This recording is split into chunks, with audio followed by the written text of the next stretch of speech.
한 번에 합격 해커스. 네, 여러분 안녕하세요. 해커스 공무원 신민숙입니다. 오늘 2023년도 지방직 해설 강의 시작하도록 하겠습니다. 먼저 여러분들 너무 많이 수고하셨습니다. 시험 보려고 하면 너무 많이 떨리셨을 거고 긴장도 많이 하셨을 텐데 일단은 너무 수고하셨다고 말씀을 좀 전해드리고 싶어요. 그죠? 그리고 결과에 대한 것은 뭐 어쩔 수 없는 거잖아요. 그쵸? 그렇지만 어쨌든 모든 분들한테 그동안 수고하신 그거에 대한 것은 우리 열심히 했잖아요. 그렇죠? 그러니까 그 부분에 대해서는 우리가 너무 괴로워하고 그러지 않으셨으면 좋겠습니다. 그리고 이번 시험에 대한 거 제가 말씀을 드리겠지만 좀 열심히 공부하셨다고 한다면 그리고 저랑 같이 실전 동형 모의고사라든가 이런 거 같이 좀 문제를 계속 푸셨다고 한다면 좋은 결과 나왔을 거라고 예상해 봅니다. 네, 분명히 한자나 이런 것들도 많이 저희 출제됐어요. 이런 좀 좋은 결과 분명히 가지고 가셨을 거라고 생각합니다. 네, 지금부터는 해설 강의 시작하겠습니다. 해설 강의 전에 분석 한번 해볼까요? 네, 분석표 제가 갖고 왔어요.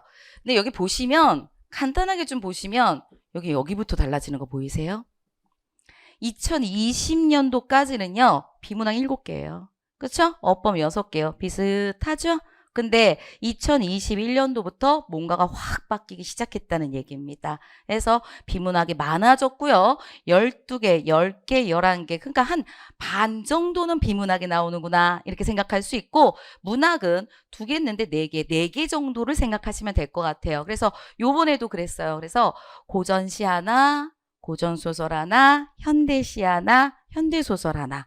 그러니까 하나가 나오고 있어요. 그렇죠? 그래서 4개 정도로 계속적으로 볼 수 있었고 어법은 정말 많이 줄었어요. 정말 많이 줄었습니다. 하지만 이렇게 말씀을 드리면 꼭 그러신 분들이 있어요. 그러니까 이제부터는 어법 안 할래 하시는 분들이 있는데 기본적인 거 공부하셔야 돼요.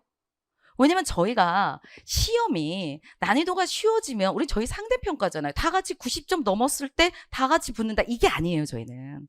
그렇죠? 1등부터 시작해서 꼴등까지 쫙 세워놓고 거기서 몇 등까지 딱 쳐가지고 합격이잖아요.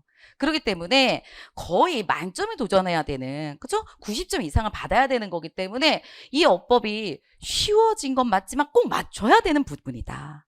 그러니까 합격을 하기 위해서는 공부를 해야 된다. 이런 얘기를 합니다. 그렇지만 옛날처럼 어려운 것까지는 필요 없죠.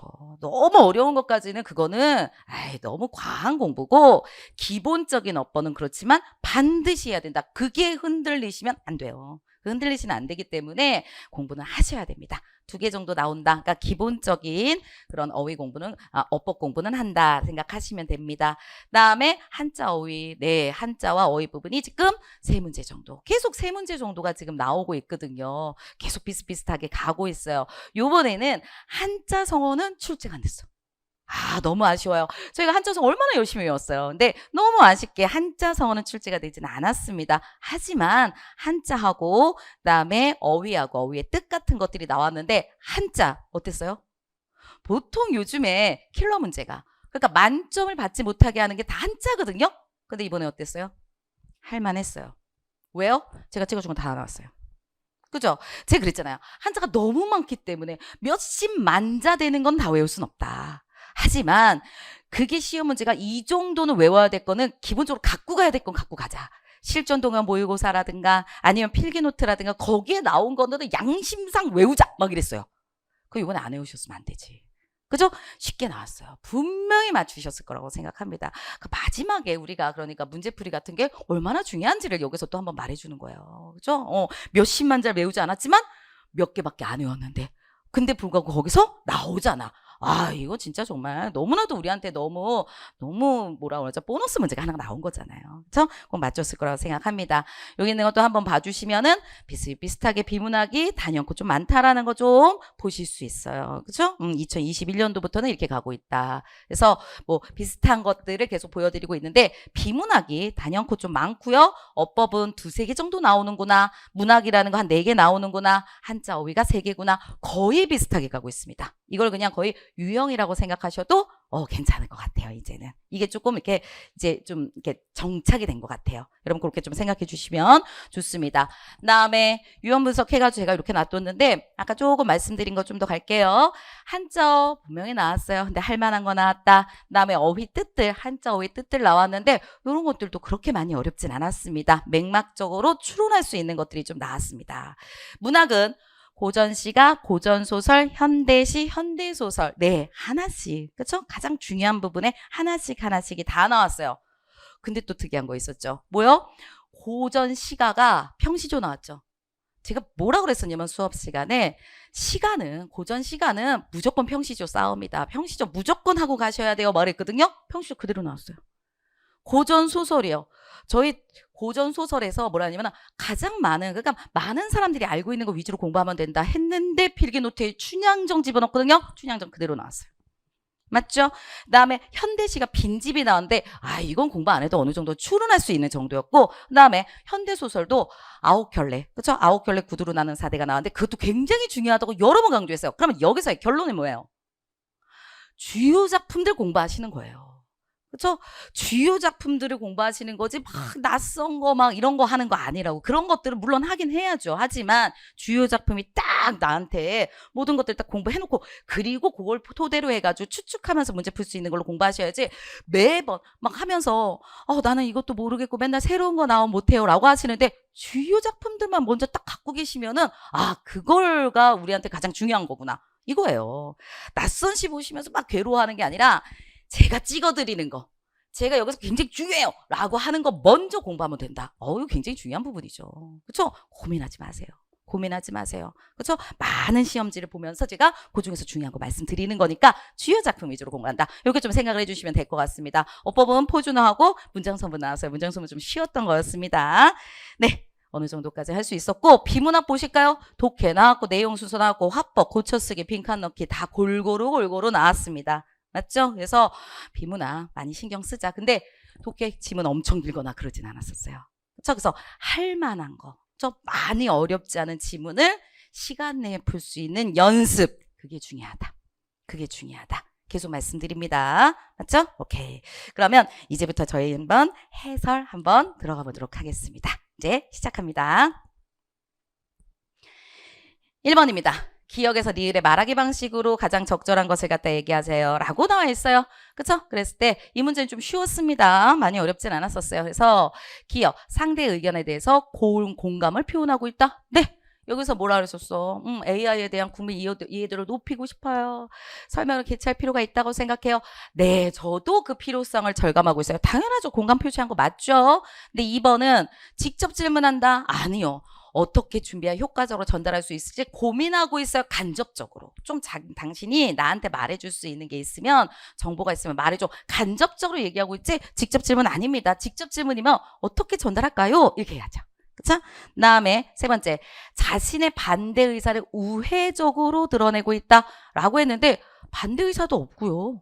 그쵸? 우회적도 아니고 어떻게 하면 좋을까요? 어떤 것들을 조사하면 좋을까? 이렇게 했으니까 우회적도 아니고 반대 의사도 아닙니다. 다 틀려요. 다음에 4번, 의문문을 통해서 상대 의견을 반박하고 있다. 아니요. 그냥 물어보기만 하는 거죠. 반박에 대한 의미는 아닙니다. 그렇기 때문에 답은 1번 쉬웠어요. 2번 갑니다. 2번이요. 순서 문제가 항상 여러분들 좀 힘들어 하시는데 제가 이거 할 때마다 뭐라 그랬었냐면 따라가게 잘하면 된다 했어요. 근데 요거는 조금 괜찮았죠. 그럼 일단 볼까요? 맨 위에 줬어. 뇌발달이라는 걸 줬어요. 독서는 아이들한테 뇌발달에 많은 영향을 준다. 그 다음에 봤더니 그에 따르면 이런 게 어떻게 첫 문장으로 나와요? 그쵸? 그가 안 나왔잖아. 사람이 안 나왔잖아. 그럼 사람 나온 게 있어야죠. A 교수는 그리고 A 교수에 따르면 이렇게 가겠네. 나 다음에 가겠네. 그쵸? 그 다음에 이처럼 책을 많이 읽으면 아니 근데 여기서는 저기 맨 위에서 책에 대한 얘기가 안 나왔잖아요. 그런데 이처럼 책을 읽으면 이라고 그랬으니까 얘도 첫 번째 요거 다음 곧바로 나올 수는 없겠죠. 그쵸? 그러면 우리가 정리할 수 있겠네요. 뭐요?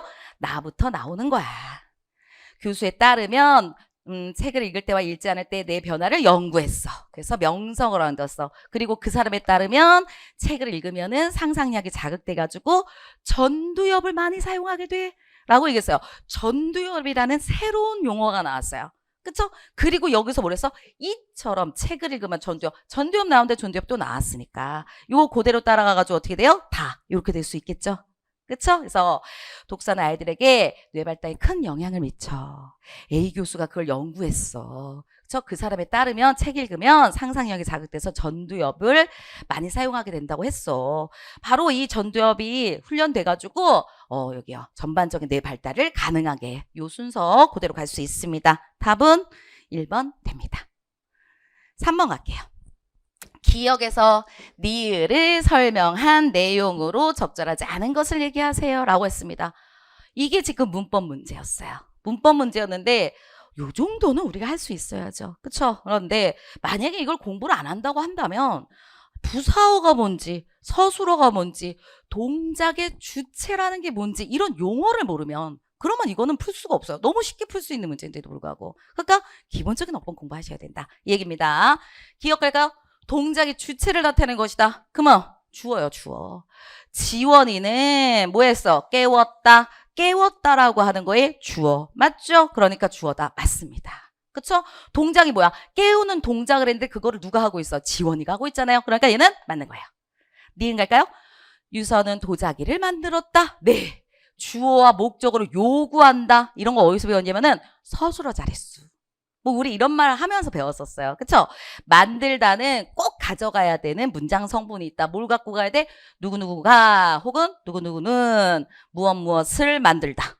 그쵸? 있어야 돼요. 만약에 이런 거 없으면 안 돼. 유서는 만들었다. 그 말이 안 돼. 그쵸? 그래서 뭐와 뭐가 꼭 필요하다? 주어와 목적어가 꼭 필요하다. 맞아요. 그 다음에 세 번째가 쉬웠죠? 네. 서술을 꾸며주는 부사어이다. 이제 뭐라냐면은 이가가 붙은 예요. 되다 아니다 앞에 서 있는 이가는 되다 아니다 앞이었을 때는 뭐다? 네, 얘는 보어다. 그쵸? 이렇게 얘기했죠. 그러니까 여기는 부사 틀립니다. 3번이고요. 4번은 독립어죠. 그쵸? 특히 독립어는 이렇게 그 쉼표가 쳐져 있는 경우가 많죠. 다른 문장 성분들과 뚝 떨어져가지고 독립적으로 나와 있는 것이다. 그래서 독립어라고 하고요. 독립어에 대한 설명이잖아요. 그래서 문장의 다른 성분과 직접적으로 관련을 맺지 않는 것이 독립어이다. 맞습니다. 답은 3번 됩니다. 그렇죠? 잘하고 계시죠 지금? 네, 이런 것들 우리가 볼 수 있었어요. 그 다음에 여기요. 우리 이거 하면서 요렇게는 하지 않았어도 탈피하다 막 이런 단어는 한자까지도 제가 막 동영 모의고사 같은 거 하고 막 있을 때 탈피하다 한자도 알아두세요 막 이러면서 여러 번 말했어요. 벗어나다 이런 뜻이라고 하면서. 근데 우리 한자까지 외웠는데 이건 한자로 낸 것도 아니고 뜻으로만 냈잖아. 아이 두 가지 그러니까 같이 갈 수 있는 거죠. 한자도 외우고 의미도 같이 갈 수 있는 그런 수업들이었잖아요. 그렇죠? 그다음에 회사의 생산성을 제고하기 맹종하다는 뭐 아실 거고 그다음에 회사의 생산성을 제고하기 위하여라고 그랬죠. 끌어올리다 맞아요 이거. 근데 이게 만약에 조금 고민이 됐어. 그럼 뭐예요? 부유하다. 이건 뭐예요? 헤엄치다? 아니죠. 떠다니는 거잖아. 떠다니는 걸 부유하다 이렇게 얘기하는 거잖아요. 그러니까 얘는 뭐예요? 물 위에다. 물 위 혹은 물속 공기 중 이럴 때 떠다니다. 이게 중요한 거죠. 떠다니는 거죠. 헤엄치는 건 아니에요. 부유하다 이런 뜻이에요. 그러니까 한자어의 의미가 나왔죠. 어휘의 의미라고 하죠. 한자 어휘의 의미 이렇게 나왔는데 많이 어렵진 않았던 거예요. 저 부유하다 정도는 아실 수 있어야 되는 것들이었습니다. 나머지는 다 한자 의미로서 저희가 말을 하고 있는 겁니다. 그렇죠? 그리고 지금 같이 우리 하면서 제가 보고 있어요. 핸드폰으로 실시간 채팅을 조금 보고 있습니다. 그랬더니 너무 쉬웠어요. 뭐 무난했어요. 그렇지만 너무해요. 막 이러는데 그렇죠. 무난하게 가고 있어요. 저희 이제 시험이 그렇게 어렵게 가진 않습니다. 그러니까 실수를 줄이는 거. 그리고 기본적인 것을 완벽하게 외워놓는 거. 이런 게 좀 중요하다. 그렇죠? 그런 게 좀 많이 중요할 것 같아요. 그래서 요번에 아마 한자 문제 틀렸다고 이거 오신 분이 있는데 그럼 안 돼요. 제가 막 이렇게 중요하다고 말한 거는 꼭 외우시라고 그랬잖아요. 나중에 후회하세요. 뭐 이랬거든요. 그렇죠? 이번에 이제 하셨으면 또 더 외우시고 하셔야 된다는 거. 그런 거 말씀드립니다. 4번이에요. 이건 문제는요. 다음 5번 한번 가볼까요? 5번 가보겠습니다. 네, 얘가 지금 나오고 있는데요. 야, 이 시조는 진짜 이 시조는 정말 제가 몇 번을 했는지 몰라요. 막 여러 번 설명도 했었고 필기노트부터 시작해서 했던 것들이죠. 네. 그래서 나오고 있어요. 그럼 한번 볼까요? 가는 청산과 녹수를 대조하여. 네. 여기 봤더니 뭐예요? 녹수는 물은 흘러간대요. 근데 청산은 변하겠는가? 변하지 않아. 물은 계속 흘러가니까 새로운 물이 계속 오니까 그 변하는 것이고, 그쵸? 근데 청산은 그 자리에 계속 있는 거니까 변하지 않는다. 이런 뜻이죠. 그래서 두 개를 대조하고 있어. 그래서 화자가 처한 상황을 제시하고 있다. 네. 화자가 처한 상황이 뭐야? 나는 이 자리에 님에 대한 마음을 계속 가지고 이 자리에 있는데 님은 마음이 변해서 떠나가 버린 거. 이런 것들을 얘기할 수 있어요. 됐고, 나 볼까요? 나는 시각적 심상. 그러면 나의 시를 한번 보세요. 청사는 어찌하여 늘 푸르르며, 망고라는 건 늘로 그냥 해석하시면 되죠. 청사는 늘 푸르러. 푸르른 건 뭐야? 시각으로 봐야지. 그쵸? 유수, 흐르는 물은 어찌하여 주와 늘 그치지 아니하니까 왜 안 그쳐? 이거거든요. 그 물이 흐르는 거는 보는 거지. 그쵸?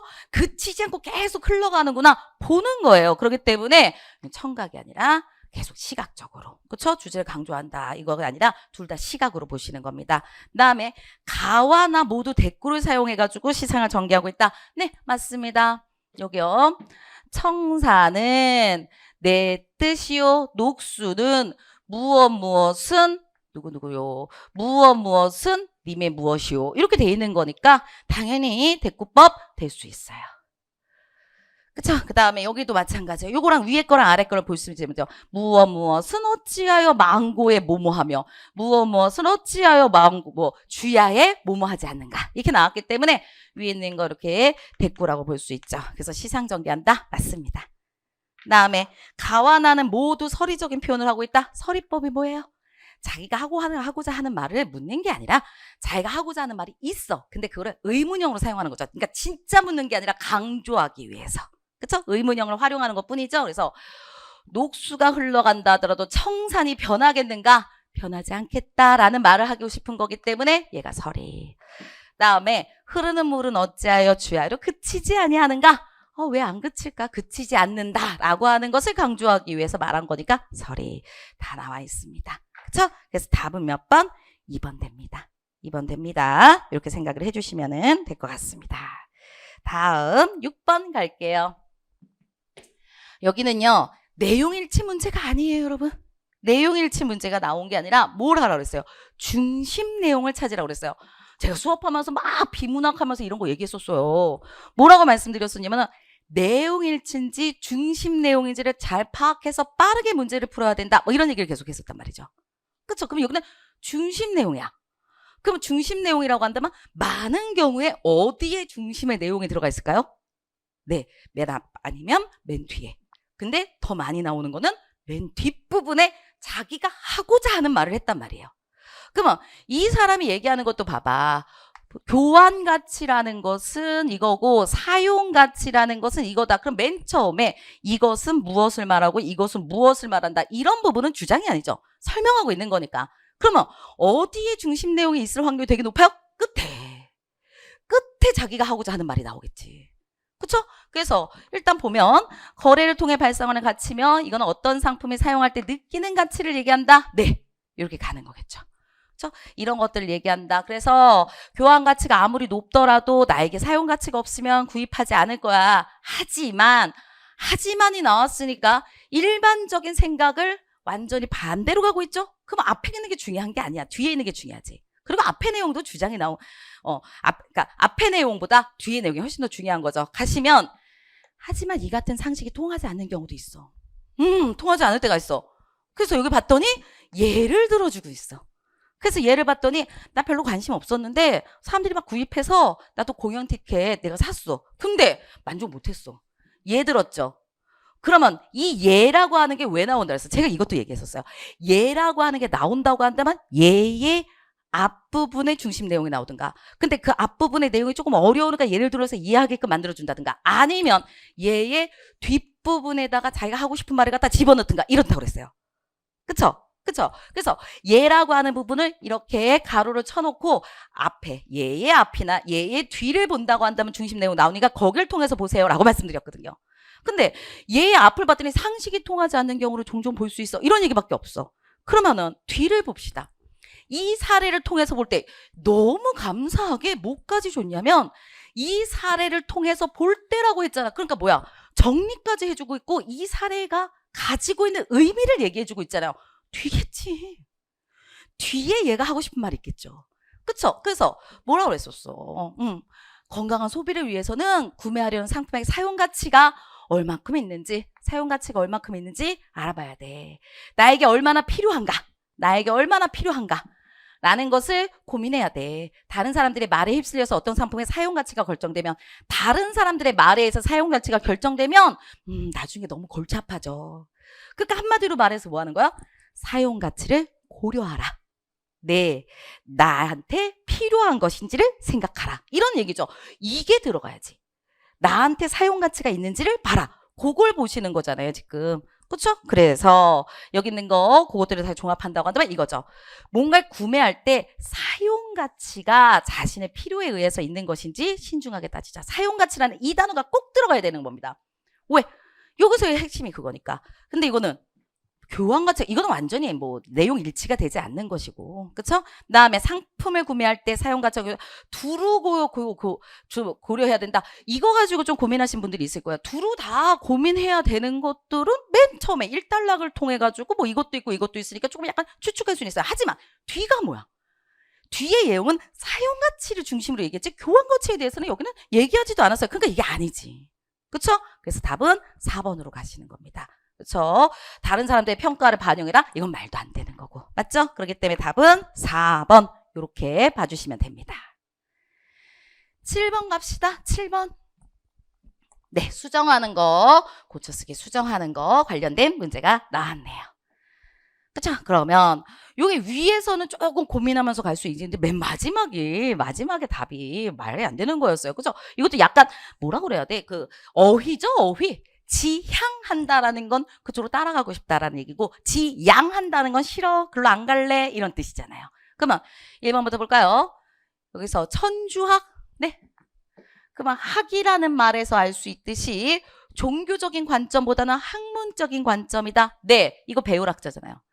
그러면은 배울학자니까 학문이겠죠. 종교라고 하는 거를 배울학자로 쓰진 않겠지. 그쵸? 그러니까 여기서 학문 관점보다는 종교적인 관점에 수정하다. 수정하지 말고 이대로 놔두는 게 훨씬 낫다.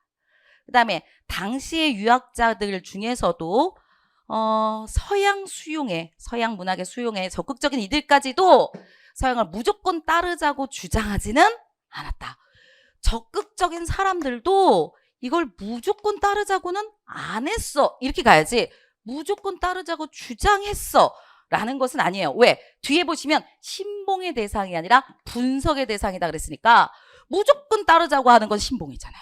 근데 뒤에 내용 봤더니 이게 아니라 이거야. 그러니까 무작정 따르자고 주장하지는 않았어야죠. 그쵸? 이걸 통해서 봤을 때 무조건 따르자고 주장하지는 않았다. 그러니까 기존의 것을 놔둬야지 이렇게 가면 안 된다. 다음에 뭐예요? 여기 봤더니 우리가 어디 갔어? 조선 사회를 바로잡고 발전시키기 위해서 새로운 학문과 지식이 필요했어. 하지만 외부에서 유입된 사유 체계에는 양명학, 고증학 이런 것들도 있어서 서양이 이것들이 있기 때문에 서양이 유일한 대안은 아니다. 그렇죠? 이런 것도 있었으니까 유일한 게 아니겠지. 이게 없어야지 유일한 게지. 그렇죠? 그러니까 유일한 대안은 아니다. 기존 게 맞습니다. 이건 틀렸다는 얘기예요. 그 다음 마지막 갈까요? 그들은 서양을 검토하며 서학을 검토하며 어떤 부분은 수용했지만 어떤 부분은 수용하지 않았다 해죠. 여기 지만 나왔잖아. 그러니까 어떤 부분은 수용했지만 어떤 부분은 수용하지 않았다. 않았다가 돼야 되는데 이건 수용했다는 뜻이잖아요. 그렇죠? 그러니까 지향에 따라 수정한다. 맞습니다. 답은 4번 갑니다. 그렇죠? 4번 이렇게 가셔야 돼요. 하지 않는다의 뜻이니까. 네, 됐습니다. 8번 한번 보겠습니다. 여기요. 다음 글의 맥락을 고려할 때 빈칸에 들어갈 말로 가장 적절한 것을 얘기하세요. 예산 독자 분석이 중요해요. 왜 중요하냐면 뒤에 나왔어요. 그렇죠? 중요한 이유는 뭐뭐 때문이다. 뒤 내용을 통해서 볼 수 있죠. 독자 수준에 비해서 너무 어려우면 글을 이해를 못해. 글쓰기는 무슨 목적이 있는 거예요? 자신의 메시지를 전달하는 게 이게 목적이래잖아요. 그럼 글쓰기의 목적은 전달이에요. 메시지 전달. 그쵸? 메시지 전달이 목적이야. 근데 너무 어려우면 그 독자의 수준에서 너무 어려우면 이해 못하잖아요. 그러니까 목적이 흔들리는 거잖아요. 그쵸? 그러니까 예산 독자 분석이 중요한 이유는 메시지를 제대로 전달하기 위한 거다 이거잖아요. 제대로 전달하기 위해서 조금 어리거나 막 이렇다고 한다면 좀 쉽게, 그 다음에 지식이 많은 어떤 전문가 집단이라고 한다면 그 전문가 집단에 맞춰서 이런 내용이죠. 그러니까 요게 지금 우리 글쓰기의 목적이기 때문에 중요한 이유는 목적 달성을 하기 위한 거다 이렇게 가셔야죠. 그래서 목적하고 관련된 메시지가 분명히 나와야 됩니다. 그렇죠? 그래서 필자의 메시지를 독자에게 효과적으로 전달하는 데 도움이 되기 위해서, 그렇죠? 메시지 전달 이게 목적이고, 그다음에 효과적으로 전달하기 위해서, 그렇죠? 못 알아듣거나 그렇게 하지 않게끔 하기 위해서 하는 것이다. 이게 맞아요. 답은 3번 됩니다. 그렇죠? 다른 거는 없습니다. 답 3번 이렇게 가시면 돼요. 그다음에 9번 가겠습니다. 네, 기영도의 빈집 이렇게 나왔네요. 네, 이것도 어디서 우리가 한번 풀었었어요. 실전동요 모의고사인가 거기서 한번 풀었던 것들이거든요. 그리고 만약에 그걸 못 풀었다 하더라도 시에 대한 공부를 좀 하셨다고 한다면 충분히 풀 수 있었어요. 예를 들어서 호명하는 게 뭐지? 우리 그때 모르면 돈호법 막 이래가지고 호명은 돈호법이에요 그랬잖아요. 그러면 누구 부르면 된다 그랬잖아. 그쵸? 그때 뭐라 했어? 뭐 철수야 누구야? 근데 그거 사물도 부를 수 있어요? 그쵸? 여기 있는 거 막 이런 것처럼 밤들아 안개들아 이렇게 부르면 돈호법이라고 그랬죠. 그게 호명하는 거니까 맞잖아요. 그리고 거기에 안타까운 심정 맞지? 걔네들하고 다 이별하고 있는 거니까. 그러니까 여기 말하는 건 뭐냐면 내가 사랑을 잃고 나는 쓰고 있어. 잘 있거라 밤들아. 그건 왜냐면 내가 그동안 님을 생각하면서 뜬 눈으로 보냈던 밤들 잘했어. 그다음에 안개들 겨울 안개들.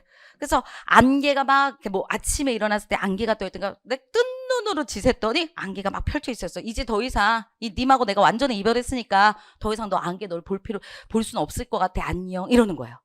그죠? 그다음에 아무도 모르던 촛불들아 이것도 우리가 생각해야지. 막 편지 쓰고 그 님한테 막 내가 어떻게 하면은 님의 사랑을 내가 받을 수 있을까 생각하면서 촛불 켜놓고 지내왔던 그 모든 시간들.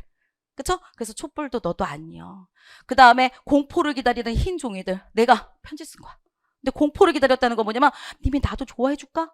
내가 이렇게 쓰면 님이 좋아할까? 라고 생각했으면서 막 두려워했던 그 순간들. 그래서 그 편지지 그거. 걔네들도 다 안녕. 망설임을 대신하는 눈물도 님 생각하면서 울었던 거 그거 다 안녕 안녕 하고 있는 거예요. 그렇죠? 그러니까 안타까운 심정이죠. 그렇죠? 님하고 이별하니까 님을 생각하면서 같이 있었던 그 모든 것들하고 내가 이별하고 있는 거잖아요. 그러니까 안타까운 거 될 수 있겠죠. 님하고 이별했으니까 당연히 안타까운 거죠. 그리고 님을 생각하면서 보냈던 나와 함께 지냈던 그 모든 것들하고도 작별하고 있는 거니까 안타깝다 할 수 있어요. 그다음에 내가 빈집에 갇혔다 비어있다는 건 뭐겠어요? 님이 이제 더 이상 없다라는 뜻으로 해석할 수 있겠죠? 그러니까 상실감 얘기할 수 있죠. 다 이별하고 있잖아 지금.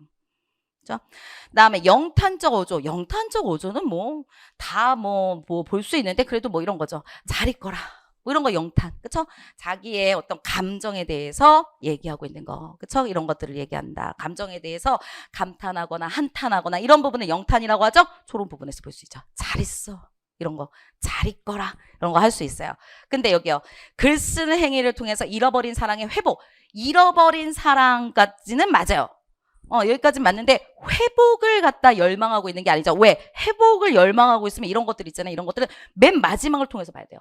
맨 마지막에 내가 빈집에 갇혀있지만 언젠가는 나오게 될 거고 언젠간 님이 들어올 거야. 이런 얘기가 있어야지 우리가 다시 사랑하게 될 거야. 이런 얘기가 있는 것인데 빈집에 갇혀버렸네. 이별하고 말았네. 나 혼자네. 나 외롭네. 라는 걸로 끝내버렸는데 무슨 회복이 있고 열망이 있겠어요. 그렇죠? 회복에 대한 열망은 없습니다. 답은 4번.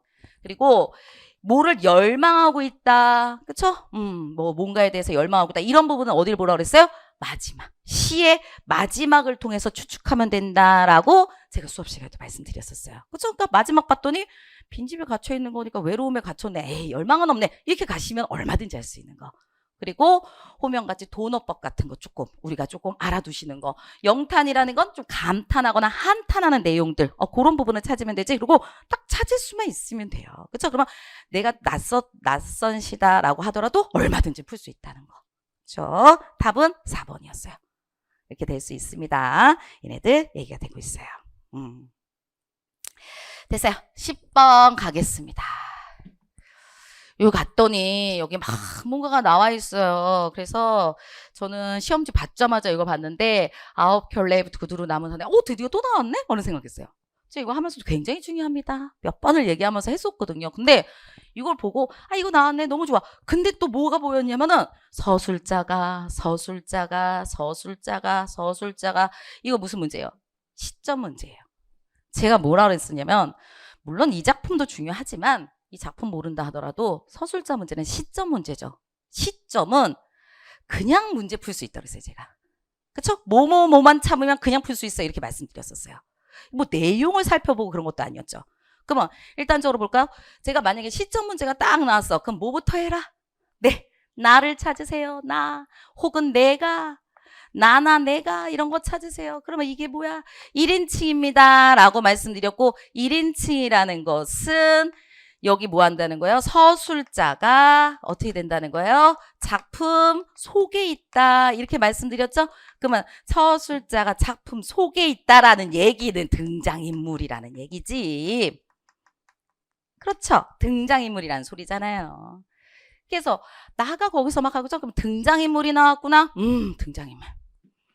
그렇죠? 이렇게 되는 것이고 그리고 여기서는 계속 누구 얘기하고 있냐면 여기 사내에 대한 얘기를 계속 해주고 있어요. 사내를 보면서 뭐라냐면 인이조차 감당하지 못하는 주제야. 막발이 아니면 어디다 간간히 얻어걸리는 출판사 싸구려 번역일 가지고 어느 겨울에 빛을 갚을 것인가. 그 다음에 책임이 따르는 동정을 피하는 게 상책이다. 이렇게 야멸차게 굴 필요가 있다. 막 이러면서 그 사람의 어떤 상황을 통해 가지고 내가 나 이러면 안 돼. 이런 생각하는 거죠. 그러니까 누구야? 어떤 사내에 대한 이야기를 하잖아요. 사내가 지금 처한 상황을 내가 파악하고 있고 사내가 처한 상황에서 내가 같이 끌려 들어가면 안 돼. 이렇게 생각하고 있는 거잖아, 지금. 맞죠? 그래서 여기는 뭐예요? 등장인물이 다른 등장인물, 사내라고 하는 등장인물의 행동을 진술하고 있다. 그리고 그 사람의 생각, 그 사람을 통해서 그 사내를 통해 가지고 내가 그 사람을 쳐다보면서 자기의 어떤 주관적인 생각들도 반영하고 있는 거죠. 그렇죠? 이런 거예요. 그러면 보세요. 1번부터 볼까요? 서술자가 등장인물의 심리를 전지적 위치에서 이거 전지적 작가 시점이잖아요. 전지적 작가 시점. 전지적 작가 시점. 이렇게 되죠. 그쵸? 그럼 전지적 작가 시점은 나라고 하는 게 없어야 돼요. 근데 여기 나 있잖아. 그러니까 안 돼요. 서술자가 주인공으로서 이 서술자 주인공 아닌데요. 여기 사내가 주인공인데요. 사내의 어떤 처지나 이런 것들을 얘기하고 있기 때문에 서술자. 그러니까 나가 주인공이라는 거 말이 안 되죠. 안 돼요. 그 다음 서술자가 주관을 배제하고 주관 배제되어 있어요? 이 관찰자는 맞아. 이거 왜냐면 이 작품이 1인칭 관찰자 시점이니까. 그래서 관찰자 시점으로는 좀 맞지만 주관을 배제했다? 에이 아니잖아요. 뭐 이것저것 생각하는 거 심리 같은 거 나오면 주관을 배제한 건 아니잖아요. 그쵸? 그러니까 가장 여기서 갈 수 있는 것은 답은 몇 번? 2번 되는 겁니다. 시점 문제였어요. 시점은 제가 수업할 때 얼마나 많이 열심히 수업을 했고 그쵸? 여러분들도 많이 잘 따라오셨으니까 당연히 맞추셨을 거라고 생각합니다. 그쵸? 이것들 보실 수 있었어요. 11번 갈까요? 11번이요. 갈게요. 여기요. 최근 국민건강 문제와 관련해 가지고 설탕세 부과 여부가 논란이 되고 있대요. 그거랑 관련된 얘기 할까요?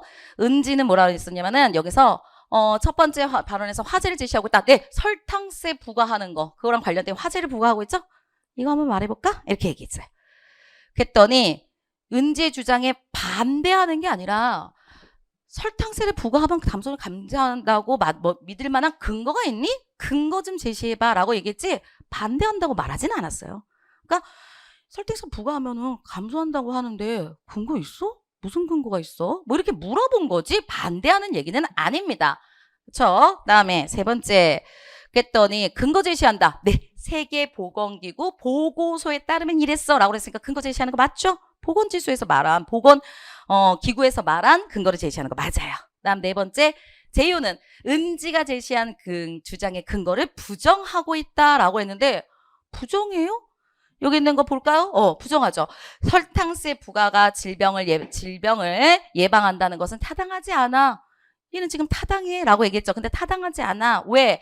다른 여러 결과들을 보면 당 섭취와 질병 발생은 관계가 없어. 다른 거 보면 관계가 없어. 그러니까 네가 말한 건 잘못했어. 이렇게 얘기한 거니까 당연히 부정하고 있다. 맞습니다. 그래서 가장 틀린 거 2번입니다. 반대하는 것보다는 근거를 제시해 달라고 뭔가 요청하고 있는 걸로 우리가 보셔야 됩니다. 답은 2번 됩니다. 됐죠? 12번 가볼까요? 12번. 네. 이것도 이거 뭐라 그래야 되지? 제가 구가 뭐 매수, 알력, 편달 이거보다 제가 요거를 얼마나 많이 말했는지 몰라요. 왜냐하면 그거 올바른 문장 쪽에서 뭐라냐 수납하는 게 아니라 납부하는 거예요. 수납이라는 건 받을 숫자예요. 받을 숫자. 그래서 받을 숫자 꼭 외우세요. 이건 반드시 외워야 돼요. 근데 받을 숫자로 수납, 납부로 나오지 않았지만 조 한자를 외워놨으면 이거 할 수 있잖아요. 그러니까 국어는 다 같이 연결되어 있는 거야. 그렇죠? 근데 그거 나는 한자 안 외울래니까 안 외울래. 이러면 안 된다고. 분명히 거기서 그걸 외우셨으면 이 받을 숫자 반드시 외우세요. 여러 군데에서 써먹을 수 있어요. 그랬는데 외우셨으면 그대로 끝나는 거잖아요. 뭐라고요? 받을 숫자라고. 받을 수. 그러면 사려는 사람이 없다. 그는 오래 살아온 자기 명의의 집을 팔려고 했는데 살 사람이 없네. 이렇게 가야지. 받는 거니까 사려고 했는데 살 사람이 없네. 말이 안 되는 거야. 맞죠? 여기서는 자기 명의의 집을 팔려고 했는데 없어 이거잖아요. 그러면 팔다가 돼야지. 팔다. 그쵸? 그래서 매매라든가 매도라든가 이런 거 어찌 들어가지? 숫자에 받을 숫자 이게 들어가면 안 된다는 얘기입니다. 그쵸? 받을 숫자라고 하는 거. 그쵸? 이렇게 되는 거였어요. 그쵸? 내가 내 집을 받으려고 했는데 가지려고 했는데 이거 아니잖아. 팔려고 하는데 매매 혹은 매도 뭐 이런 걸로 가셔야 되는 거였어요. 나머지를 좀 볼까요? 그래서 매매 이런 걸로 좀 가셔야 된다. 이런 뜻이었고 요것만 보실 수 있었으면 돼요. 그다음에 나머지들은 이런 뜻이었습니다. 국가라고 하는 것은 많은 사람들이 칭송하다. 알력이라고 하는 것은 여기는 의견이 서로 충돌되다. 편달이라고 하는 것은 따끔하게 나무라다. 이런 뜻이에요. 다른 걸 몰라도 가장 핵심이 되는 단어, 핵심이 되는 한자 요것만 알면 풀 수 있는 거야. 그렇게 나와요. 막 엄청나게 어려운 것보다 반드시 뭔가 할 만한 한자는 하나를 넣어준다고. 그거는 우리가 하실 수 있어야 되는 거였어요. 답은 2번 되는 겁니다. 자, 다음 13번입니다. 밑줄 친 단어의 쓰임이 올바르지 않은 것을 얘기하세요. 이거 정말 많이 했는데. 이거 정말 많이 했어요. 이거 진짜 제가 이거 붙이다, 아름, 다쳤다, 걷잡다. 이거 진짜 안 틀리셨을 거예요. 저랑 공부하신 분들 중에서 이거 틀리셨으면 이거 말이 안 돼요. 저랑 공부 안 한 거예요. 그쵸? 제가 이거 뭐라고 그랬었냐면은 이거는 이렇게 얘기했었어요. 거기에 나와 있는 국어 사전에 나와 있는 뜻으로 본다고 한다면 뭐 한쪽으로 뭐 형세를 몰아가지고 어쩌고저쩌고 뭐 이렇게 나와가지고 그 국어의 사전에 나와 있는 뜻으로 보기는 어렵다. 둘을 구분하기가 어려워요. 그 사전에 나와 있는 뜻풀이로 보면. 그래서 얘를 제가 뭐라고 표현을 해줬었냐면은 저 이렇게 했어요. 그냥 이렇게 외우시는 게 제일 좋아요. 디귿으로 쓰이는 걷잡다 나올 때는 없다랑 같이 나온다 라고 했어요. 제가 분명히. 그쵸? 그래서 걷잡을 수 없다, 걷잡을 수 없이, 걷잡을 수 없는, 걷잡을 수 없을 뭐 이런 거랑 같이 나와야 얘가 쓰이는 것이고 이렇게 없다, 없이, 없는, 없을 이런 거랑 같이 안 나오면 얘예요 라고 제가 그랬어요. 이게 되게 쉽게 말씀드렸잖아요. 막 뜻풀이로 막 얘기 가지 않았죠. 근데 여기 보세요. 없다 어딨어? 없다. 없잖아. 그러면 얘 뭘로 가야 되겠어요? 그렇지. 이렇게 가야 되겠죠. 이걸 제가 얼마나 많이 말을 했었는데. 맞죠? 그러니까 이런 것들도 우리가 어휘 같은 거 공부하면서 우리가 지금 계속 하고 있었고 또 우리 뭐예요? 요즘에 오픈 채팅방 제가 그런 거 하면서 여러분들한테 하루에 막 10개씩 매번 어휘 막 줬었잖아요. 그것들도 보시면은 얼마든지 우리가 체크할 수 있는 거잖아요. 여러분들 다 이용하시는 거예요. 그쵸? 요거였고 그다음에 힘에 붙이다. 네, 이걸로 쓰고요. 아름이 있다? 안다고요. 그 사람하고 아름이 있는 사이다? 네, 맞아요. 그다음에 요거 말할까요? 얘가 뭐였어요? 었다 이렇게 되는 거죠? 그러면 뭐예요? 대문이 저절로 닫혀진 거죠? 지다라고 하는 표현이. 젊은이 나도 모르게 그 지가 닫혀졌네? 대문의 입장에서 얘가 주어잖아. 주어의 입장에서 뭐야? 닫혀진 거죠. 바람이던 뭐던 걔들에 의해 가지고 내가 문이 닫혀진 거죠. 내가 그들에 의해서 당한 거란 말이죠. 히가 그대로 들어가셔야 돼요. 그쵸? 내가 대문 스스로가 닫은 게 아니라 대문은 바람에 당한 거잖아. 그러니까 피동전미사 히 들어가는 게 맞죠. 맞고 예요. 위에 거 막 힘들더라도 요거 아시죠? 그쵸? 요거 아실 수 있었어요. 답은 4번. 네. 14번 갑니다. 한자요. 제가 요거 한자 나온 거 보고 제가 얼마나 기뻐했는데. 왜 기뻐했어요? 이거요. 틀리면 안 되지. 우리 필기노트부터 시작해서 얼마나 많이 했어. 그리고 이거 보상이라는 단어요. 우리 실전동영 모의고사에 보상 나왔을 거예요. 분명히 나왔어요. 보상 나와가지고 제가 이거는 외우세요. 이거 나올 확률이 굉장히 높아요. 라고 했었어요. 그쵸? 그리고 맨 위에 거 장관. 저거 하나 안 했다고요. 근데 장관이라고 하는 거예요. 우리가 생각해보면은. 이건 장수고, 이거는 그 위에 꼭대기에 있는 사람, 이거 어른 장자도 됐죠. 그러면은 회사의 어른은 뭐야? 상사들이잖아. 이건 이렇게 되고 이건 장수잖아. 장수장자잖아. 그러니까 장군들 이쪽이잖아요. 그러니까 당연히 이렇게 생각을 해주시면 되고. 맞죠? 그 다음에 여기 결제죠. 그래서 제가 뭐라 했어요? 이거 서류 결제. 서류 결제라고 하는 거 이거 말을 째자죠. 이게 말을 째자. 그래서 제가 뭐라 했었냐면은 서류 결제하면 사인해야 되잖아. 펜으로 사인했는데 그 사인해가지고 그 잉크가 말라야 된다. 이렇게 생각해서 말을 째자를 들고 들어가셔야 된다. 말을 째자가 이거였어요. 이게 말을 째자. 맞죠? 이렇게 돼. 그러면 중간에 있는 보상 모른다 하더라도 답 몇 번? 1번. 야, 우리는 정말 할만했어. 그쵸? 이게 솔직히 말해서 기억하고 디귿의 문제를 낸 게 아니라 이거 니은 보상 아니? 이렇게 낸 건데 근데 우리가 이렇게 해가지고 해봤더니 그냥 되잖아요. 충분히 할 수 있어요. 그리고 한자가요. 변했습니다. 뭐가 변했냐면 옛날에는 알지 못하는 한자, 획수 굉장히 많은 한자 이런 거 냈거든요. 이제 중학교 수준의 한자. 일상적으로 우리가 생활하면서 볼 수 있을 정도의 한자가 나와요. 그래서 조금 그 정도를 추리면 할 수 있을 것 같아요. 제가 이렇게 말씀드리면 또 이런 얘기 하시더라고요. 뭐라 얘기하시냐면 선생님 전 중학교 때 한자를 안 해봐가지고 중학교 한자가 뭔지를 몰라요 라고 하시는데 이건 제가 추려서 드릴게요. 제가 추려서 요 정도는 합시다라고 하는 것들은 이제는 조금 우리가 좀 정리해가지고 갈 수 있지 않을까 싶어요. 옛날에는 너무 말도 안 되게 어려운 게 나와가지고 그랬는데 조금 갈 수 있을 것 같아요. 저 하라는 거 하시면 붙습니다. 당연히 나옵니다. 15번 갈게요. 여기요. 여기. 요게 오늘 문제에서 오늘 전체 문제 중에서 가장 조금 어려웠다라고 한다면 20번. 그리고 두 번째 어려웠다고 한다면 15번. 두 가지가 얘네가 그래도 가장 좀 틀릴 만한 문제였어요. 20번이 가장 좀 어려웠고 논란도 있었잖아요. 그러니까 막 4번이라고 하신 분도 있고 있는데 20번 문제 그렇지 않아요. 1번이고요. 그래서 15번하고 20번이 가장 좀 20번이 제일 어렵고 그 다음에 15번. 그럼 한번 가볼게요. 여기요. 우리는 고립된 상태에서 단수로 살아가는 존재가 아니다. 그럼요. 여기 뭐라 그랬어? 사회 속에서 여럿이 모여서 복수의 상태로도 살아가야 되고 또 우리는 단수이기도 하고요. 개개인의 개별성도 갖고 있고 사회적으로 같이 살기도 해야 되고 두 가지를 다 갖고 있는 거라고 그랬죠. 그러니까 단수로 살아가는 존재가 아니다. 네. 단수로 살아가는 게 아니라 우린 뭐야? 복수 상태로도 살아갑니까? 그렇죠? 그러니까 쟤는 맞다고 봐야죠. 단수도 있지만 복수도 있는 거니까. 그렇죠? 그래서 단수로만 살아가는 존재는 아니라는 얘기예요. 그렇죠? 만약에 근데 선생님 단수로도 살긴 살잖아요. 그러면 얘는 복수도 있지만 단수도 있으니까 이거 좀 그래요. 그러면 뭐 해야 돼? 동그라미 1번 같은 거는 될 수도 있고 안 될 수도 있고 표시해놔야지. 가장 틀린 거 찾으면 되는 거니까. 맞죠? 여기서 그다음에 2번. 우리는 다원성을 지닌 존재로 포용적으로 공존해야 된다. 다원성을 가지고 있다. 라고 그랬어요. 여기요. 타인을 표용해야 된다.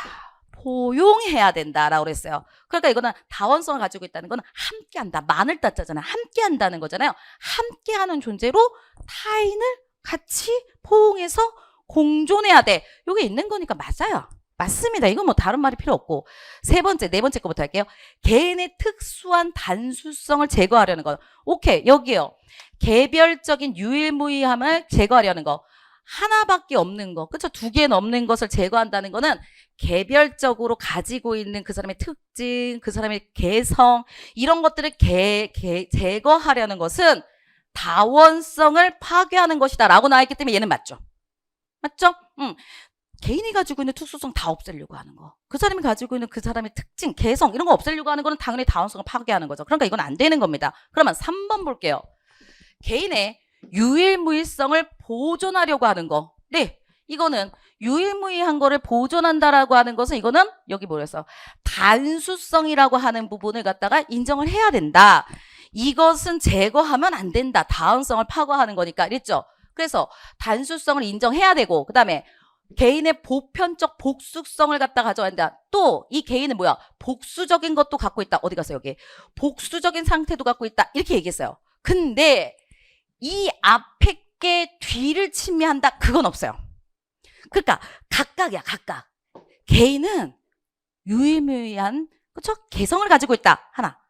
또 개인은 복수성을 가지고 있어서 사회와 함께하는 존재다. 하나. 이건데 앞에 개인의 어떤 개성을 존중한다든가 유일무이성을 보존하면 뒤에는 이걸 침해한다. 이런 얘기는 나와 있지 않다고요. 얘가 이것을 침해하더라. 이런 얘기는 없어요. 그냥 각각 개인은 유일무이성을 갖고 있어. 또 개인은 복수성도 갖고 있어. 이랬지. 유일무이성이 뭐 이게 강조가 되면 이게 침해가 돼. 이렇게 이게 원인이고 이게 결과고 그런 건 아예 없다고요. 그렇기 때문에 얘는 되지 않아요. 근데 그럴싸하게 뭔가가 되는 것 같기도 하고 안 되는 것 같기도 하고 해가지고 해놓은 것이지만 이게 원인이 되어서 이게 침해되는 그런 현상은 설명한 적이 없습니다. 그렇기 때문에 얘는 완벽하게 틀린 것이고 그렇기 때문에 1번은 그거에 비해가지고 봤을 때 우리는 단수로 살아가진 않아. 완전 고립돼서 단수로 살아가진 않아. 아니지. 고립돼서 사는 게 아니라 사회 속에서 사는 거잖아요. 그렇죠? 그러니까 단수로 살아가는 존재는 아니다. 맞습니다. 사회에서 같이 살아가는 거니까. 복수로 살아간다고 얘기했으니까. 그렇죠? 그래서 답은 몇 번? 3번 되는 겁니다. 3번이요. 보존하려는 보존하려고 하는 이것을 침해한다. 이렇게 연결할 수가 없어요. 그런 얘기는 나오지 않았습니다. 답은 3번 됩니다. 16번 갈게요. 16번. 춘향전입니다. 춘향전이고요. 네, 내용 보시면 뭐 첫 번째부터 갈까? 동일한 글자를 반복한다. 네. 매우 쳐라. 꽤 때리요. 또 하나 딱 붙여 애고. 매우 치라. 꽤 때리요. 또 하나 딱 붙여 애고. 네. 동일한 거 나오고 있죠? 동일한 거 나오면 무조건 리듬감이라고 했으니까 맞습니다. 숫자로 활용해요. 1자, 2자, 3자. 그래서 뭐요? 1자. 오늘따라 우는 말이 일편단심 춘향이는 일정지심 먹은 마음. 그쵸? 일이라는 것을 갖다가 그러니까 이게 원래는 이런 거죠. 한 대 쳤어. 그랬더니 한 대요. 일자요 이렇게 얘기하니까 일편단심 이러면서 시작한 거예요. 그 다음에 두 대요 라고 하면서 이자 했더니 이부불경 보세요. 이 그쵸? 숫자로 갖고 와가지고 자기가 지금 상황 저기 뭐예요 처한 상황들 얘기하고 있잖아. 나는 일편단심이야. 그쵸? 그랬는데 근데 불구하고서는 왜 이렇게 힘들게 하세요? 이랬고 나는 이부불경이야. 나는 이부불경. 저 두 명의 남편을 갖다가 나는 공경하지 않을 거야. 이런 얘기예요. 그래서 야 이도령은 못 있겠소. 자기 상황은 이도령을 못 있겠소. 도대체 왜 이러시오. 그 다음에 3자 삼천동 도련님 이게 이도령이니까 삼천동 도련님을 내가 삼생영분을 맺었는데 근데 어떻게 나를 버리라고 하시오. 버리라고 하지 마시오. 저한 상황들 얘기할 수 있을까? 맞아요. 등장인물 간의 대화를 통해 주인공의 내적 갈등이 해결된다. 해결. 여기 끝까지 보세요. 해결이 아니라 지금 매맞고 있는 건데 어떻게 해결이 되겠어요? 말도 안 되는 거죠? 틀렸어요. 유교적 가치를 담고 있는 말을 활용하여. 여기 있죠? 유교. 뭐 여러 군데 나오지만 특히 이 부분. 이부불경 이내 마음 이군불사와 뭐가 다르겠는가? 두 명의 남편을 공경하는 것을 공경하지 않겠다.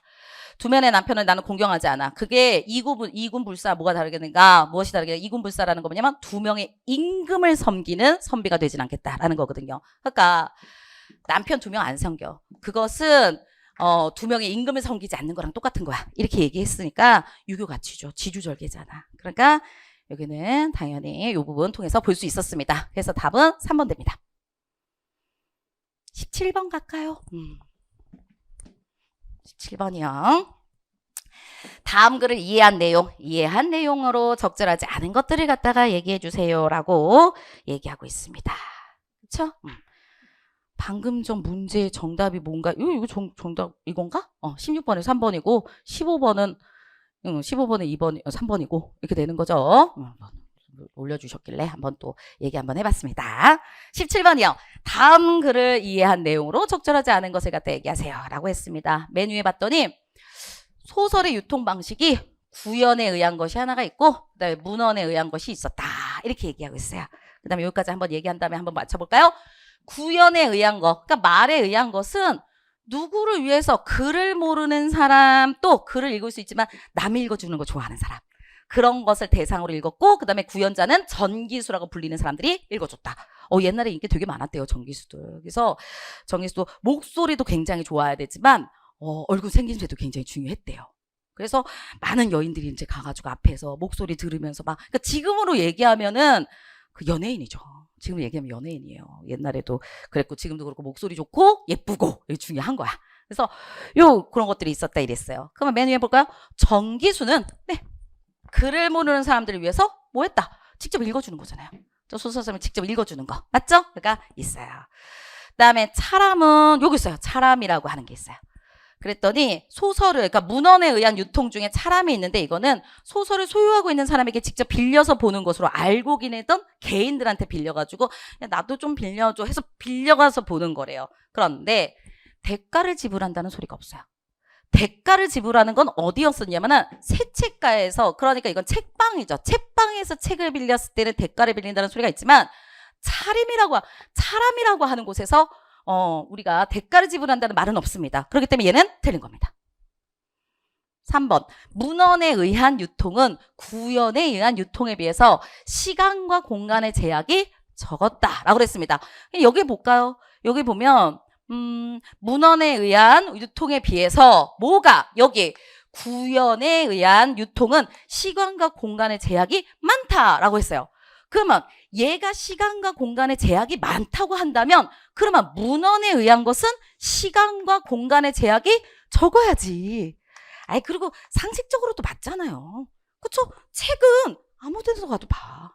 내 방에서도 보고 안방에서도 보고 거실에서도 보고 옛날 같은 거 뭐 옛날 대청마루에서도 보고 근데 이거는 여기서는 구연에 의한 거는 거기 가서 봐야 되는 거잖아. 맞죠? 그러니까 적었다. 맞습니다. 문헌에 의한 것은 시간과 공간의 제약이 적다. 맞아요. 조선 후기에 새 책가가 성행한 원인은 소설을 구매하는 비용보다 새 책가에서 빌리는 비용이 적다는 데 있다. 여기요. 여기 있네. 새 책가에서 소설을 구매하는 것보다 훨씬 적은 비용으로 빌려볼 수 있었다. 새 책가에서는 여기서 소설을 구매하는 것보다 적은 비용이다. 그쵸? 그렇기 때문에 빌려볼 수 있었기 때문에 경제적으로 넉넉하지 않은 사람도 소설을 빌려볼 수 있었다. 그리고 여기 약간 잘렸네요. 그래서 새 책가가 성행하였다라는 소리가 있었습니다. 그쵸? 그러니까 새 책가가 성행한 게 책방이 성행한 이유는 싸니까. 좀 더 싸니까. 옛날 책가 엄청 비쌌죠. 종이값 자체가 비싼데 뭐. 그쵸? 그래서 새 책가가 성행하였다. 많았다. 사기는 너무 힘드니까 빌려본다. 맞죠? 맞는 겁니다. 그래서 답은 2번 가는 겁니다. 그쵸? 됐고요. 18번 가보겠습니다. 18번이요. 여기요. 다음 글을 이해한 내용으로 가장 적절한 것을 갖다가 얘기해 주세요. 라고 나와 있습니다. 볼까요? 삼국사기 열전에 고구려인 여기 고구려 어디 갔어? 고구려 영계소만. 그다음에 또 누구 나왔대요? 백제인이 가장 적지만 하여간 백제인도 실렸대요. 신라인도 가장 많지만 어쨌든 실렸대요. 그리고 여기 고구려도 볼 수 있어요. 다 수록되었던 점은 거기까지 맞아요. 그런데 이 책이 신라 정통령을 계승하지 않았다는 걸 볼 수 있다. 아니요. 여기 보시면 뭐라 했으냐면은 신라 정통성의 기반을 갖고 있는 거라고요. 그리고 여기 모든 사람들이 들어갔다는 거, 뭐 고구려인이 들어가고 백제인이 들어갔다라는 게 신라의 정통론을 계승하지 않았다고 말할 수는 없습니다. 그쵸? 다 들어가 있어요. 그래서 신라 정통론에 기반을 하고 있어. 단지 뭐가 있어? 여기서 약간 고구려 같은 이런 사람들도, 그쵸? 신라인들이 아닌 사람들도, 그쵸? 뭐를 갖고 있어? 그 사람들의 민족적 영웅의 모습도 약간 집어넣은 것 뿐이지 그걸 집어넣었다고 해가지고 신라 정통력에 기반을 하지 않는다. 그건 아니라고요. 그쵸? 기반하고 있어요. 우리가 뭐 할 수 있는 거, 여기 있는 거 뭐 우리가 존경할 만한 사람들 또 관직에는 있진 않지만 기릴 만한 사람들 넣어놓은 것들이지 이걸 신라 정통령이 기반에 있다라고 여기에서 지금 얘기하고 있는 것이지 기반 안 했다라고 말하지 않아요. 그러니까 백제도 고구려도 조금 약간 우리가 기릴 만한 사람들은 좀 넣어놨다 이런 얘기지 그렇다고 신라의 정통성을 부인한다 이건 아니란 말이죠. 그렇죠? 그러니까 이거는 아닙니다. 그다음에 삼국사기 열전에 수록된 반신 중에는 이 책에 대한 기존평가가 다르게 할 수 있는 사례가 있다. 네, 여기서 반신이라고 하는 거 그냥 역적 정도로 생각하시면 돼요. 그래서 이렇게 생각하시면 되는데 반면교사로 삼는데 보통은 그 목적이 있었는데 목적에 부합하지 않는 내용들도 있었다. 그렇죠? 기본 평가를 좀 다르게 할 수도 있었었다. 여기 있는 것들은 여기서 봤더니 가령 영계소문은 반신이지만 그쵸? 반신이지만 당나라에서 당당히 대적한 민족적 영웅의 모습을 좀 드러내고 있고 막 이렇기 때문에 그쵸? 그러니까 반신은 다 나쁘게 나와야 되는데 그래서 반면교사라고 그랬으니까 그들의 나쁜 점을 통해서 난 저러지 말아야지라는 걸 알아야 되는데 이 사람이 좋은 점도 좀 너무 집어넣어 놓은 거기 때문에 반신들에 의해서는 원래 나쁜 점만 넣어놔가지고 반면교사 돼야 되는데 그렇지 않고 좋은 점도 넣기 때문에 기존 평가와 다르게 할 수 있는 사례도 있었다. 맞습니다. 다음 열전에는 기릴 만한 업적이 있다 하더라도 수록되지 않았다. 여기요. 관직에는 있지 않으나 기릴 만한 사람들은 다 수록되었다. 이렇게 나와 있습니다. 그렇죠? 관직에는 있지 않아도 기릴 만한 사람들도 들어갔으니까 얘도 아닙니다. 그 다음에 삼국사기 체지 중에서 열전이 가장 많다. 아이고 건수 보면 얘는 10건인데 불구하고 이 봉기는 28건이니까 당연하죠. 봉기가 가장 많은 거죠. 그러니까 얘도 아닙니다. 답은 몇 번? 2번 되겠습니다. 19번 갑니다. IQ 검사 그거랑 관련된 얘기가 나오고 있습니다. IQ 검사요. 그런 것들 좀 볼게요. 네, 정규 학교에 입학하 이거 볼까요? 최초의 IQ 검사는 학습 능력이 우수한 아이를 고르기 위한 게 아니라 정규 학교에 입학하기 어려운 지적 장애아, 학습 부진아를 가려내고자 한 거지. 그러니까 정말 똑똑한 애들 가려내려고 하는 게 아니라 정규 수업을 받지 못한 애들을 가려내려고 하는 거야. 그러니까 얘는 틀린 거예요. 다음 여기요. IQ 검사가 만들어지기 전에는 인간의 지능을 수치로 비교할 수 없었다. 네. 왜냐하면 이 검사를 통해 비로소 인간의 지능을 구체적으로 수치하고 객관적으로 비교할 수 있게 됐다. 이 검사를 통해서 드디어 이런 게 됐어. 그러니까 이전에는 없었다는 거죠. 그렇죠? 그러니까 맞아요. 다음 IQ가 높은 아이라도 전체 지능은 높지 않을 수 있다. 여기 보니까 뭐라 했어요? IQ 검사가 인간의 지능 중에서 일부만을 측정한다라고 했으니까 높더라도 다른 부분의 전체 지능 일부만 측정하니까 다른 부분은 낮을 수도 있잖아요. 그렇죠? 그러니까 전체 지능은 다른 부분이 낮아가지고 전체 지능이 높지 않을 수도 있는 거죠. 네. 다음 IQ가 높은 아이가 읽기 능력이 좋을 확률이 높다. 네. 높은 아이는 그렇지 않은 애들에 비해서 읽기나 계산 등의 사고 기능과 관련된 과목에서 높은 성취도가 보이는 경우가 많다. 읽기가 높은 성취도 가져올 수 있어. 말했죠? 확률은 높아요. 확률은 높다. 읽기 부분은 그대로 나와 있습니다. 답은요. 1번이에요. 학습력이 우수한 게 아니라 조금 약간 모자란, 그쵸? 약간 부진한 아이들을 찾기 위한 거였습니다. 답 1번입니다. 마지막 20번입니다. 네, 이 부분이 우리가 이제 좀 보시는데 참 좀 어려웠어요. 좀 어려웠습니다. 그러면 여기는 뭐 밑줄 쳐서 보는 게 아니라 그냥 볼까요? 1번 놔두고 2번부터 시작해 보겠습니다. 2번이요. 여기가 저 고요할 정자죠? 근데 여기서 먼저 보세요. 뭘 보시면 여기로 나왔을 거다. 이걸로 볼게요. 여기요. 사랑해, 사랑엔, 애인이라고 돼 있는 거예요. 그쵸? 그랬을 때 문맥에 따라 얘가 얘를 수식하는 관형어가 될 수 있대요. 여기 나왔죠? 그러니까 뭐예요? 얘가 얘를 수식하면 이건 사람이라는 뜻이죠. 그러면 얘가 사랑했자죠? 그러면 얘는 어떻게 되는 거야? 사랑하는 사람. 관형어가 는으로 끝나는 게 맞는 거니까 사랑하는 사람. 이렇게 될 수 있다는 얘기잖아요. 수식하면. 그런데 인을 목적어로 삼아가지고 그쵸? 삼는 서술일 수도 있다. 그러면 이번에는 어떻게 해야 돼? 이렇게 만약에 들어가 있다고 한다면 우리가 여기 사랑의 자가 이렇게 들어가 있다고 한다면 그쵸? 이거 좀 찍지 말고 여기 써져 있는 대로 이렇게 간다고 한다면은 얘가 뭐야? 이렇게 됐을 때 얘는 아까 사랑하는 여기다 쓸까? 사랑하는 사람 요렇게 관형어 서술 그러니까 관형어에다 얘는 명사 이렇게 될 수 있는데 얘를 목적으로 두는 거야. 그러면 얘는 뭐야? 사람을 사랑하다. 이렇게 될 수 있다는 얘기죠. 맞죠? 그러면 보세요. 얘는 관형어라는 소리예요. 그쵸? 근데 얘는 뭐예요? 서술어라는 소리예요. 이해하시겠죠? 그러니까 한자로 썼을 때는 똑같이 애인이라고 이렇게 쓸 수 있는데 사랑하는 사람이라고 생각할 수도 있고 사람을 사랑하다. 내가 사람들을 사랑해. 이렇게 얘기할 수도 있고 요렇게 혼란을 줄 수가 있다. 한자는 문장 성분의 사용으로 인해서 혼란 줄 수 있다. 이 얘기를 하고 있는 겁니다. 그렇죠? 그러면 2번 그대로 볼까요? 얘를 봤을 때 문맥상 깨끗하게 한물 하다라고 했으니까 여기 니은 들어갔으니까 이게 관형어죠. 깨끗한 물 얘가 얘를 수식한다. 맞아요. 요게 깨끗하게 한이니까 얘가 관형어가 되는 거기 때문에 깨끗하게 한 혹은 깨끗한 물 이게 이걸 수식한다. 맞는 얘기입니다. 2번 돼요. 3번 갈까요? 3번 여기서 사랑의 자에 문장 성분이 바뀌더라도 네 사랑의 자가 있는 문장 성분이 관형어든 서술어든 동음이어가 아니다. 여러분 동음이어라는 게 소리가 무슨 말이에요? 이게 뭐예요? 의미가 다르다. 의미가 다른 게 아니다. 네 관형어든 서술어든 의미가 다르지 않다. 맞죠? 둘 다 사랑한다는 의미인데 어떻게 동음이에요? 동음이어는 이런 거예요. 배라는 게 있을 때 내 배, 내 배, 아니면 먹는 배, 아니면 타는 배 이런 게 동음이어잖아. 얘는 둘 다 사랑한다는 의미가 나오기 때문에 동음이어가 아니다. 맞는 얘기죠. 그렇죠? 4번 갑니다.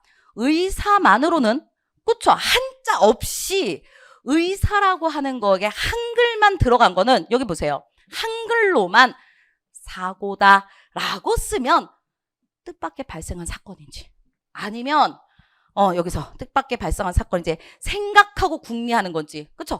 야 사고 났어 차 사고 났어 그건지 아니면 나의 사고를 좀 더 넓히기 위해서는 뭐 독서를 많이 해 이런 쪽에 사고인 건지 알 수가 없다. 왜? 한글만으로든 동음이어가 너무 많기 때문에 못한다. 여기 나왔잖아요. 이걸 통해서 얘가 병을 고치는 사람인지 아니면 의로운 지사 여기서 의사 뭐 윤봉길 의사께서는 이렇게 말하는 그 의사인지 구분할 수가 없다. 맞는 얘기죠. 여기는 요걸 통해서 우리가 당연히 추측할 수 있는 거니까 쟤는 맞습니다. 그렇죠? 그러면 1번이요. 1번은 한문은 한국어 문장보다 문장 성분이 훨씬 복잡하다. 알 수 없죠.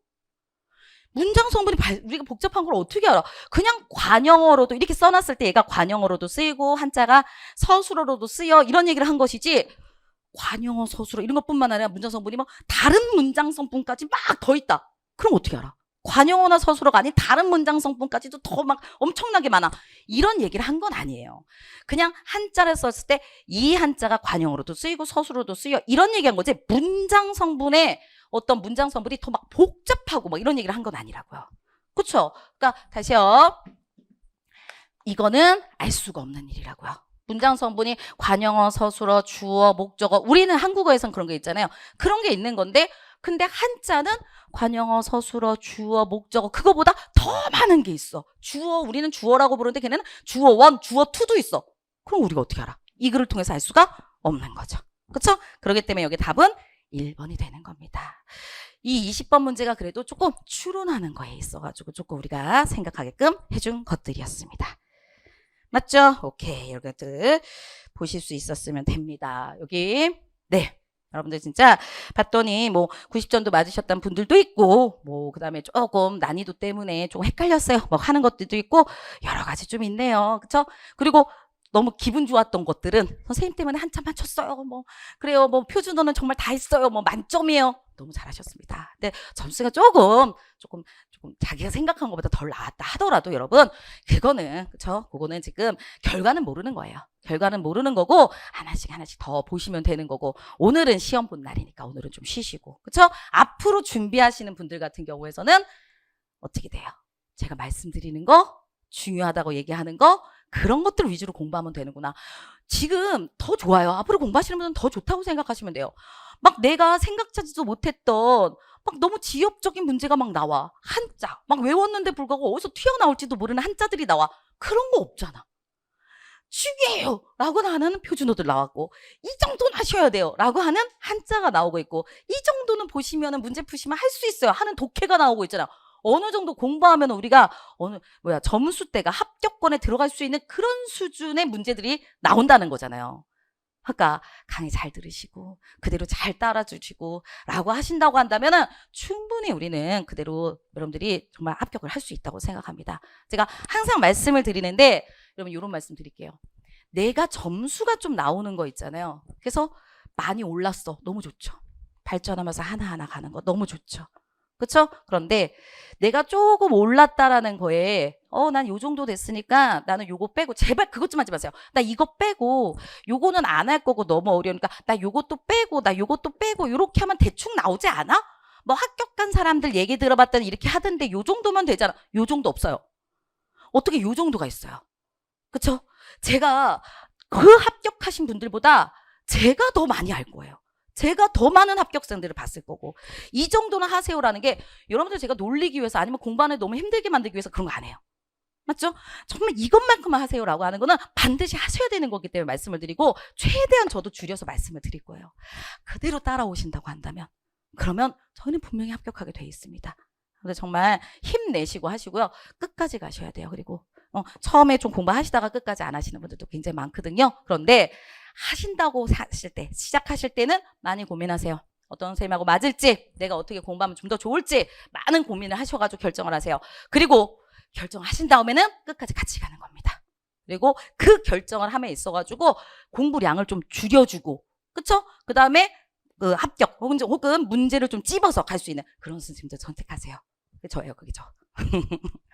여러분들 꼭 정말 열심히 공부하셔서 합격할 수 있는 방안에 그런 것들은 제가 다 고민을 하겠습니다. 여러분들 그대로 따라오시면 되는 그런 수업 앞으로 준비할 거고요. 여러분들도 반드시 합격해서 저희 모두가 다 같이 나중에 이 사회로 위해 가지고 여러분들이 앞장서는 그런 사람들이 되셨으면 정말 좋겠습니다. 까지 들어주셔서 감사하고 정말 수고 많이 하셨단 말들 다시 한번 드리도록 하겠습니다. 여러분들 정말 감사합니다. 감사합니다.